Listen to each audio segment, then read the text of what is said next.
the Boogie Mama Riffs and Reviews.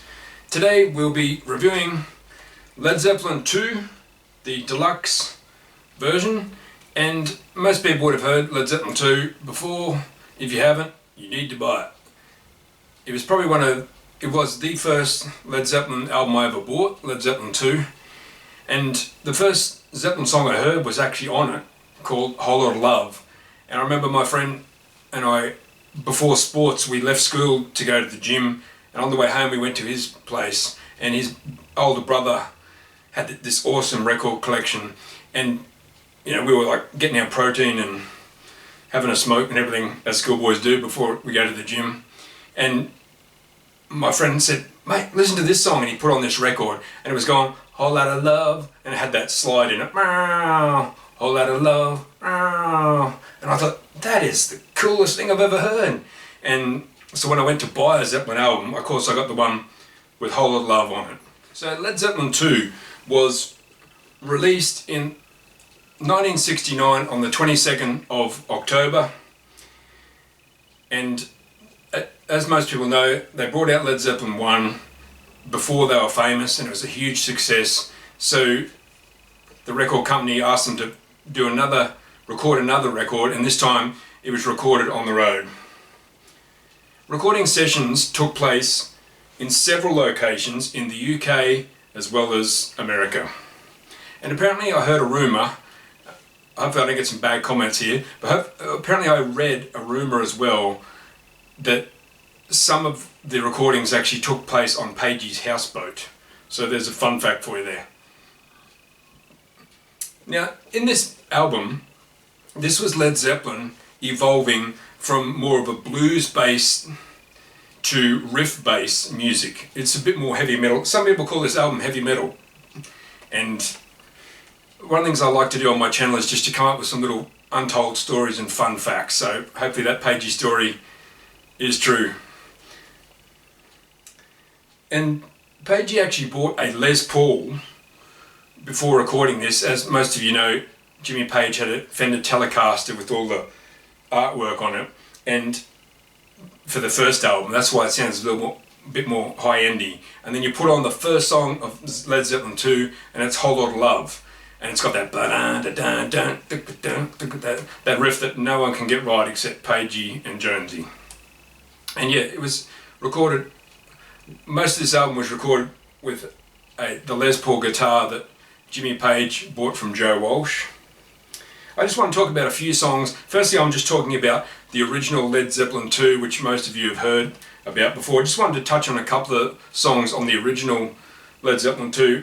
For instance, the Lemon song was apparently John Paul Jones, the bass player, just doing fully improv in the studio. Like I'm sure if he had, as you know, John Paul Jones was an arranger, he could have written out every bass note that in true school music that he wrote in that song. But that's a rumor I heard, that Jonesy actually played the bass, just basically improved a lot of the bass on that song. Sure, there was the initial riff, the dun dun dun dun dun dun dun dun dun dun dun. Of course, there was that riff, but all the things in the during the solo and etc.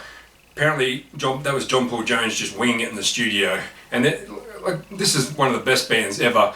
And I read somewhere that apparently, and this is a joke of course, but apparently Led Zeppelin could record 2 or 3 hit songs before most bands have tuned up in the studio.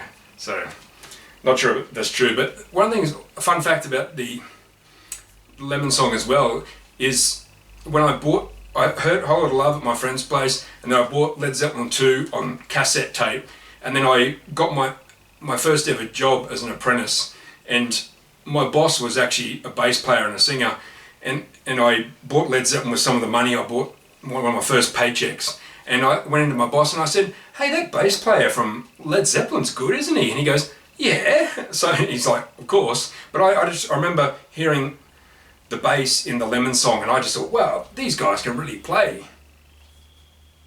Another song that I'd like to mention is Thank You. Thank You was actually a love song that Robert Plant wrote to his wife Maureen, and Jimmy Page played that on a 12-string guitar as well.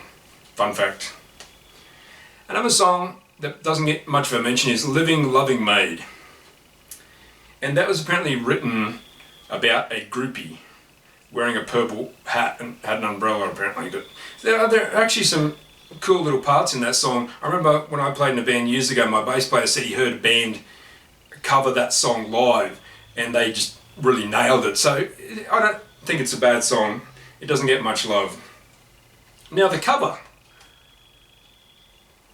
The cover was a reworked photo of World War One, from World War One, and basically the band just said to most of you may know Jimmy Page was an art student, and somebody who was actually in art college with Jimmy Page did this cover, or came up with the design for it, and they said just come up with something for the second album. So he had a World War One picture, which was of course black and white, and then they added some sunglasses on some of the people, and they changed some of the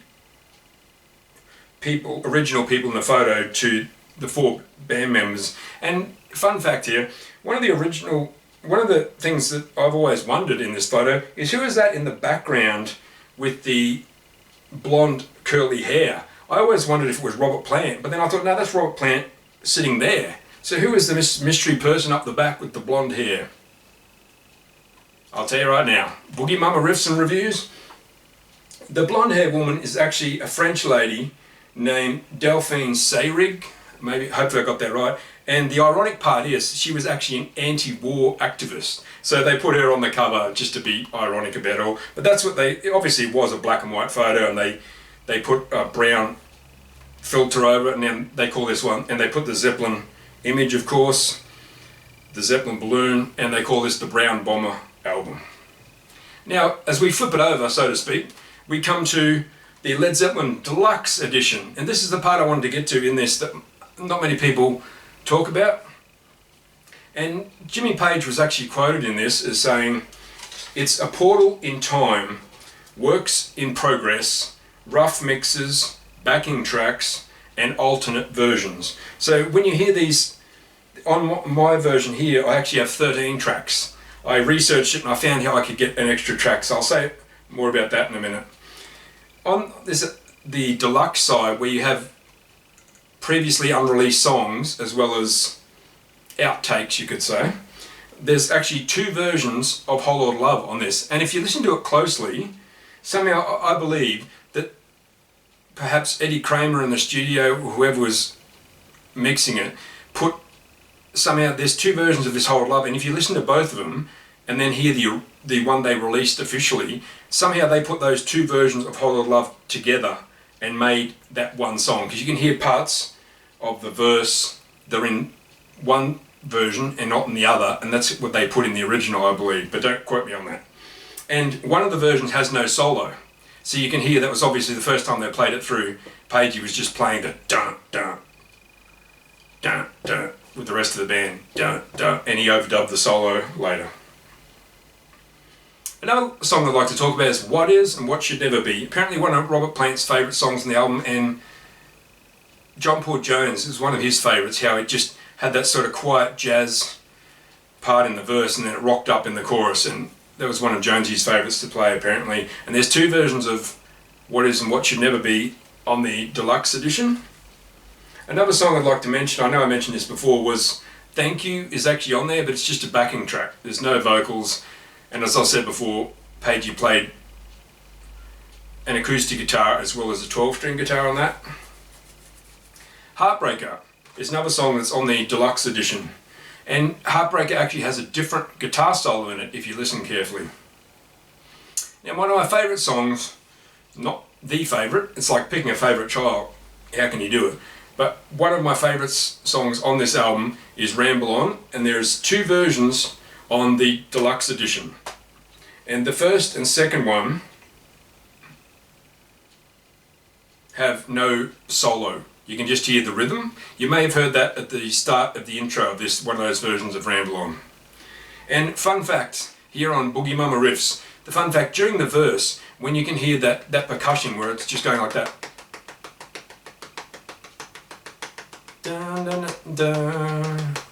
I can't do it as good as Bonzo, but apparently I read in Martin Popoff's book about Ramble On in the recording process is that that part was actually recorded by Bonzo playing on a guitar case, just tapping on a guitar case.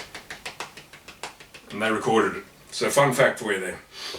And next song I'd like to talk about is Moby Dick. And the strange thing about Moby Dick is we all know it's a drum solo. And Moby Dick on the deluxe version has no solo. So imagine the Moby Dick song without the drum solo. That is what you get. You get the Moby Dick without the drum solo on the deluxe edition.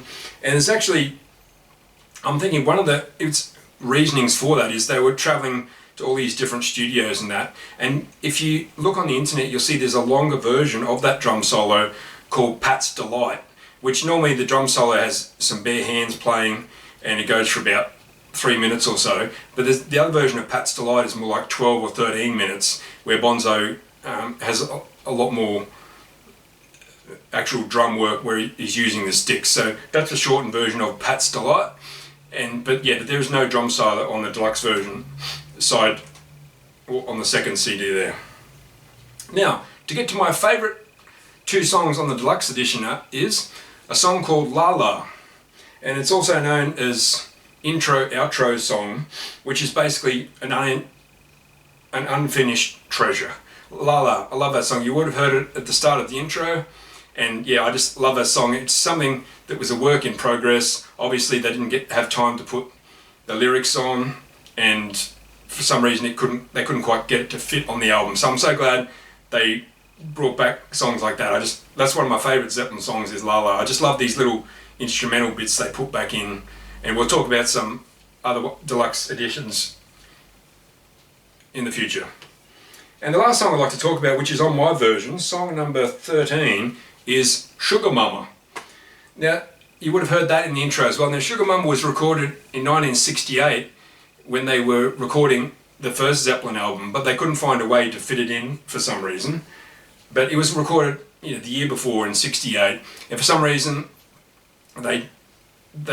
Pagey, in his production wisdom, decided to go with You Shook Me or I Can't Quit You Babe, the bluesier songs, rather than Sugar Mama. And Sugar Mama is just a short little song, and I just think it's a great track. It's something different to listen to. It's so great to get these little treasures, these little jewels of Zeppelin songs that we haven't heard before. And it actually gives you, like Pagey said, a little portal back in time as to what was going on in the studio. Just the stuff they left out is better than what most bands left in. So I hope you enjoyed this review on Led Zeppelin 2 Deluxe Edition today. This is Boogie Mama Riffs, and we'll see you next time.